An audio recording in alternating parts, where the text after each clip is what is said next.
வணக்கம் entrepreneurs. இந்த agreement இருக்கு இல்லையா, இது ரெசிடென்ஷியல் பர்பஸ்க்காக பயன்படுத்தக்கூடிய ஒரு ரெண்டல் அக்ரிமெண்ட். அதுவே இந்த பக்கம் இருக்கக்கூடிய அக்ரிமெண்ட் நீங்கள் பிஸ்னஸ் பர்பஸ்க்காக யூஸ் பண்ணக்கூடிய கமர்ஷியல் ரெண்டல் அக்ரிமெண்ட். இது ரெண்டுமே பார்க்கறதுக்கு கிட்டத்தட்ட ஒரே மாதிரி தாங்க இருக்கும். ஆனால் இது கடையில் இருக்கக்கூடிய வித்தியாசம் அப்படின்றது ரொம்ப பெரிய வித்தியாசம். இதை ஏன் ஒவ்வொரு பிஸ்னஸ் ஓனர்ஸும் தெரிஞ்சுக்கணும் அப்படின்னு பார்த்தீங்கன்னா, நிறைய பேர் தங்குற வீட்லேயே பிஸ்னஸ் ஆரம்பிப்பாங்க. இதனால நிறைய பிரச்சனைகள் உருவாகும். அதோடைய அடிப்படை இந்த ரெண்டல் அக்ரிமெண்ட்ல இருந்து தாங்க வரும். ஸோ அதனால் ஒவ்வொரு பிஸ்னஸ் ஓனர்ஸும் இது கடையில் இருக்கக்கூடிய வித்தியாசம் என்ன அப்படின்றத தெரிஞ்சுக்கணும். ஸோ இன்றைக்கி இந்த வீடியோ மூலிமா ரெசிடென்ஷியல் ரெண்டல் அக்ரிமெண்ட்டுக்கும் கமர்ஷியல் ரெண்டல் அக்ரிமெண்ட்டுக்கும் இடையில் என்ன வித்தியாசம் இருக்குது அப்படின்றத பற்றி தான் டீட்டெயில்டாக பார்க்க போகிறோம். அண்ட் இன்னொரு முக்கியமான விஷயங்க, நிறைய பேருக்கு சொந்தமாக பிஸ்னஸ் ஆரம்பிக்கணும்னு ஆசை இருக்கும். ஆனால் ஏதோ ஒரு சில காரணங்களுக்காக பிஸ்னஸ் ஆரம்பிக்கணுன்ற கனவை தள்ளி போட்டுகிட்டே போவாங்க. இன்னொரு சில பேர் பிஸ்னஸ் ஆரம்பிச்சிருவாங்க, ஆனால் பிஸ்னஸ் ஆரம்பித்ததுக்கு அப்புறமா அடுத்தடுத்த நிலைகளுக்கு கொண்டு போக முடியாமல் ஸ்ட்ரகிள் ஆவாங்க. இவங்க எல்லாருக்குமே உதவும் நோக்கத்தில் நம்ம ஒரு பிஸ்னஸ் கம்யூனிட்டி ஆரம்பிக்கலாம் அப்படின்னு முடிவு பண்ணியிருக்கோம். அதோடைய முதல் கட்டமாக ஒரு வாட்ஸ்அப் பிஸ்னஸ் கம்யூனிட்டி ஆரம்பிச்சிருக்கோங்க. இந்த கம்யூனிட்டியில் பிஸ்னஸ் பற்றின நிறைய இன்ஃபர்மேஷன், பிஸ்னஸ் டிப்ஸு, பிஸ்னஸ் பற்றின ட்ரைனிங்ஸ் எல்லாம் நிறைய கொடுத்துட்ருக்கோம். நீங்களுமே அந்த பிஸ்னஸ் கம்யூனிட்டியில் ஜாயின் பண்ணோம் அப்படின்னா அதுக்கான லிங்க் டிஸ்கிரிப்ஷனில் இருக்குது. மறக்காமல் அந்த லிங்க்கை கிளிக் பண்ணி வாட்ஸ்அப் கம்யூனிட்டியில் ஜாயின் பண்ணிக்கோங்க. பிஸ்னஸ் கம்யூனிட்டியில் மீட் பண்ணுவோம். நான் அறிவழகன், பிஸ்னஸ் லாயர். என்னோட கம்பெனி பேர் லா இன்டெலிஜென்ஷியா பிரைவேட் லிமிடெட்.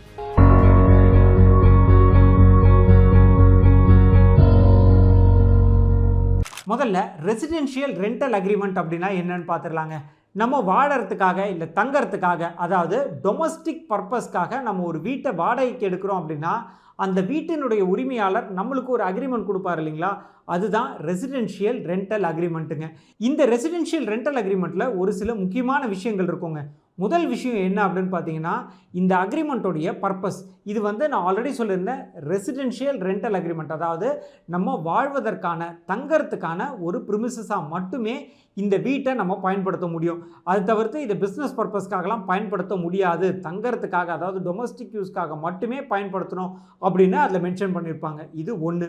ரெண்டாவது முக்கியமான விஷயம் அப்படின்றது, இது யார் பேரில் இந்த அக்ரிமெண்ட் போட்டிருப்பாங்க அப்படின்னு பார்த்தீங்கன்னா, ஒரு தனிநபர் பேரில். அதாவது நீங்கள் தான் இந்த வீட்டை வாடகைக்கு எடுக்கிறீங்க அப்படின்னா உங்களோட பேர்லையோ, இல்லை உங்கள் அப்பா பேரில், அம்மா பேரில், இல்லைனா ஒய்ஃபோட பேரில் அப்படின்ற மாதிரி ஒரு தனிநபரோட பேரில் இந்த ரெண்டல் அக்ரிமெண்ட்டை போட்டிருப்பீங்க. இது ரெண்டாவது முக்கியமான விஷயங்க. மூணாவது, பெரும்பாலும் இந்த மாதிரியான ரெசிடென்ஷியல் ரெண்டல் அக்ரிமெண்ட்ஸ் அப்படின்றது 11 மாதத்துக்கு தாங்க போட்டிருப்பாங்க.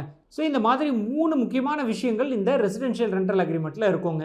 சரிங்க, இந்த ரெசிடென்ஷியல் ரெண்டல் அக்ரிமெண்ட்டை வச்சு நம்ம பிஸ்னஸ் பர்பஸ்க்காக பயன்படுத்த முடியுமா அப்படின்னு ஒரு சில பேருக்கு சந்தேகம் இருக்கும். ஆனால் அதுக்கு முன்னாடி கமர்ஷியல் ரெண்டல் அக்ரிமெண்ட்னா என்ன நம்ம பார்க்கணும் இல்லையா, அதை பார்த்துடலாம். சரிங்க, இன்னொரு முக்கியமான விஷயங்க, நிறைய பேர் பிஸ்னஸ் ஆரம்பிக்கிறதுக்காக முயற்சி பண்ணிட்டு இருப்பீங்க. நீங்கள் சொந்தமாக பிஸ்னஸ் ஆரம்பிக்கிறீங்க அப்படின்னா உங்கள் பிஸ்னஸ்க்கு தேவையான ரிஜிஸ்ட்ரேஷன் என்ன, லைசன்சஸ் என்ன, அது எப்படி வாங்கிறது, அதுக்கு தேவையான டாக்குமெண்ட்ஸ் என்ன, இதெல்லாம் பற்றி நாங்கள் டீட்டெயில்டாக ஒரு PDF டாக்குமெண்ட் கிரியேட் பண்ணியிருக்கோம். உங்களுக்கு அந்த PDF டாக்குமெண்ட் தேவைப்படுது அப்படின்னா டிஸ்கிரிப்ஷனில் அதுக்கான லிங்க் இருக்குது. அதை கிளிக் பண்ணி இந்த PDF டாக்குமெண்ட்டை நீங்கள் ஃப்ரீயாகவே டவுன்லோட் பண்ணிக்கலாங்க. சரிங்க, கமர்ஷியல் ரெண்டல் அக்ரிமெண்ட் அப்படின்றது என்னென்னா, உங்களுடைய பிஸ்னஸ் பர்பஸ்க்காக ஒரு இடத்த வாடகைக்கு எடுக்கிறீங்க. அதாவது ஒரு ஃபேக்ட்ரி ஆரம்பிக்க போகிறீங்க, இல்லை ஒரு கடை ஆரம்பிக்க போகிறீங்க, இல்லை ஒரு ஆஃபீஸ் போட போகிறீங்க, வேர் ஹவுஸ் பண்ண போகிறீங்க. இந்த மாதிரியான பர்பஸ்க்காக, அதாவது பிஸ்னஸ் பர்பஸ்க்காக போடக்கூடிய ஒரு ரெண்டல் அக்ரிமெண்ட்டை தான் நம்ம கமர்ஷியல் ரெண்டல் அக்ரிமெண்ட் அப்படின்னு சொல்கிறோம். இது பெரும்பாலும் இல்லை, எப்பயுமே இந்த அக்ரிமெண்ட் அப்படின்றது தனிநபர் பேரில் இருக்காது, கம்பெனியோட பேரில் தாங்க இருக்கும். அதாவது வாடகை எடுப்பவர் அப்படின்ற கேட்டகரியில் ஒரு கம்பெனியோட பேரை தான் போட்டிருப்பாங்க. அது ப்ரொப்ரைட்டர்ஷிப் ஃபார்மாக இருந்தாலும் சரி, பார்ட்னர்ஷிப் ஃபார்ம், பிரைவேட் லிமிடெட், எந்த ஒரு நிறுவனமாக இருந்தாலும் அந்த நிறுவனத்தின் பேரில் தான் இந்த ரெண்டல் அக்ரிமெண்ட் இருக்குங்க. இது முதல் விஷயம். ரெண்டாவது, பர்பஸ் ஆஃப் த அக்ரிமெண்ட் அப்படின்றது, இந்த வாடகைக்கு எடுக்கக்கூடிய இடத்த நீங்கள் கமர்ஷியல் பர்பஸ்க்காக தான் யூஸ் பண்ணணும் அப்படின்றதும் இருக்கும். ஸோ இது ரெண்டாவது விஷயம். மூணாவது விஷயம் அப்படின்றது, பெரும்பாலும் இந்த மாதிரியான அக்ரிமெண்ட் 11 மாதத்துக்கு போட்டிருக்க மாட்டாங்க. 2 வருஷம், 3 வருஷம், 5 வருஷம் இந்த மாதிரியான கால அளவில் தான் போட்டிருப்பாங்க. எதனால் அப்படின்னா, நீங்கள் ஒரு ஆஃபீஸ்க்காக ஒரு இடத்த எடுக்கிறீங்க அப்படின்னா அதில் நிறைய இன்டீரியர்லாம் பண்ணியிருப்பீங்க இல்லையா. திடீர்னு 11 மாதத்தில் உங்களை காலி பண்ணுங்க அப்படின்னா அந்த இன்டீரியர் பண்ண செலவு இதெல்லாம் உங்களுக்கு வீணாக போகும் இல்லையா. அதனால் பெரும்பாலும் இந்த மாதிரியான கமர்ஷியல் பர்பஸ்க்காக போடக்கூடிய அக்ரிமெண்ட்டு 11 மாதத்துக்கு போட மாட்டாங்க. 2 வருஷத்துலேருந்து 5 வருஷம் வரைக்கும் போடுவாங்க. ஸோ இந்த மாதிரியான கண்டிஷன்ஸ் எல்லாம் இருந்ததுன்னா அது ஒரு கமர்ஷியல் பர்பஸ்க்காக யூஸ் பண்ணக்கூடிய கமர்ஷியல் ரெண்டல் அக்ரிமெண்ட்டுங்க. சரிங்க, இந்த ரெசிடென்ஷியல் ரெண்டல் அக்ரிமெண்ட்டை நம்ம கமர்ஷியல் பர்பஸ்க்காக யூஸ் பண்ணோம் அப்படின்னா அதில் என்னெல்லாம் பிரச்சனைகள் வரும் அப்படின்னு பார்த்தீங்கன்னா, ஒரு 4 முக்கியமான பிரச்சனைகள் வருங்க. முதல் விஷயம் ஜிஎஸ்டி ரிஜிஸ்ட்ரேஷன்ல பிரச்சனை வருங்க. ஜிஎஸ்டி நீங்க அப்ளை பண்ணும்பொழுது பிசினஸ் பர்பஸ்க்காக தான் ஜிஎஸ்டி எடுப்பீங்க. ஆனா உங்களுடைய ரெசிடென்ஷியல் ரெண்டல் அக்ரீமெண்ட்டை நீங்க சப்மிட் பண்ணீங்க அப்படின்னா அதுல இது டொமஸ்டிக் பர்பஸ்க்காக இந்த இடத்த வாடகைக்கு எடுக்கிறேன் அப்படின்னு நீங்க டிக்ளரேஷன் கொடுத்துருப்பீங்க. அப்போ இந்த இடத்துல பிசினஸ் பண்ண முடியாதே, எப்படி நீங்க ஜிஎஸ்டிக்கு அப்ளை பண்றீங்க அப்படின்னு சொல்லி உங்களோட ஜிஎஸ்டி அப்ளிகேஷனை ஜிஎஸ்டி அத்தாரிட்டிஸ் கேன்சல் பண்ணுவாங்க. இது முதல்ல வரக்கூடிய சிக்கல்.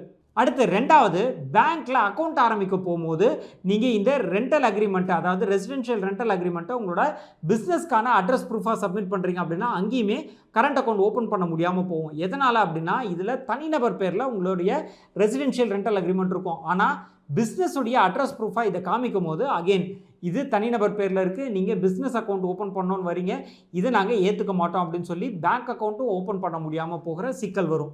இதே மாதிரி மூணாவது சிக்கல் எங்கே வரும் அப்படின்னு பார்த்தீங்கன்னா இபி. பொதுவாக அந்த இபி மீட்டர் ரீடிங் எடுக்க வராங்க இல்லையா, அந்த நேரத்தில் நீங்கள் அந்த இடத்துல கமர்ஷியல் பர்பஸ்க்காக உங்களோட இடத்த பயன்படுத்துகிறீங்க அப்படின்றத இபி அத்தாரிட்டிஸ் பார்த்துட்டாங்க அப்படின்னா இது ரெசிடென்ஷியல் பர்பஸ்க்காக யூஸ் பண்ணக்கூடிய இபி மீட்ரு, இதை நீங்கள் கமர்ஷியல் பர்பஸ்க்காக யூஸ் பண்ணுறீங்க, அதனால் பெரிய பெனால்ட்டி போடுறோம் அப்படின்னு சொல்லி உங்களுக்கு அதிக அளவிலான பெனால்ட்டி வரத்துக்கும் வாய்ப்புகள் இருக்குது. கடைசியாக லைசன்ஸஸ் அப்ளை பண்ணும் போதுங்க, எஃப்எஸ்எஸ்ஏ லைசன்ஸ் அப்ளை பண்ணுறீங்க, ஐஇ கோடு, ட்ரக் லைசன்ஸ், இந்த மாதிரி ஏதாவது லைசன்ஸ் பர்பஸ்க்காக இந்த அக்ரிமெண்ட்டை நீங்கள், அதாவது ரெசிடென்ஷியல் ரெண்டல் அக்ரிமெண்ட்டை பயன்படுத்தினாலுமே அந்த அப்ளிகேஷன் கேன்சல் ஆகிறதுக்கான வாய்ப்புகள் இருக்குங்க. சரிங்க, இதே மாதிரி தாங்க நீங்கள் ரெசிடென்ஷியல் ரெண்டல் அக்ரிமெண்ட்டை பிஸ்னஸ் பர்பஸ்க்காக யூஸ் பண்ணிங்கன்னா நிறைய சிக்கல்கள் வரும். இதெல்லாம் அவாய்ட் பண்ணோன்னா ப்ராப்பரான ஒரு கமர்ஷியல் ப்ரிமிசஸை எடுத்து கமர்ஷியல் ரெண்டல் அக்ரிமெண்ட் போட்டு அதை பிஸ்னஸ் பர்பஸ்க்காக பயன்படுத்துங்க. ஸோ இன்றைக்கி இந்த வீடியோ மூலிமா இந்த ரெசிடென்ஷியல் ரெண்டல் அக்ரிமெண்ட்டுக்கும் கமர்ஷியல் ரெண்டல் அக்ரிமெண்ட்டுக்கும் இருக்க வித்தியாசம் என்னன்னு பார்த்தோம். இதே மாதிரி இன்னொரு இன்ட்ரெஸ்டிங்கான இன்ஃபர்மேஷனோட நான் உங்களை சந்திக்கிறேன். நான் அறிவழகன், பிஸ்னஸ் லாயரோட கம்பெனி பேர் ல இன்டெலிஜென்ஷியா பிரைவேட் லிமிடெட். நன்றி, வணக்கம்.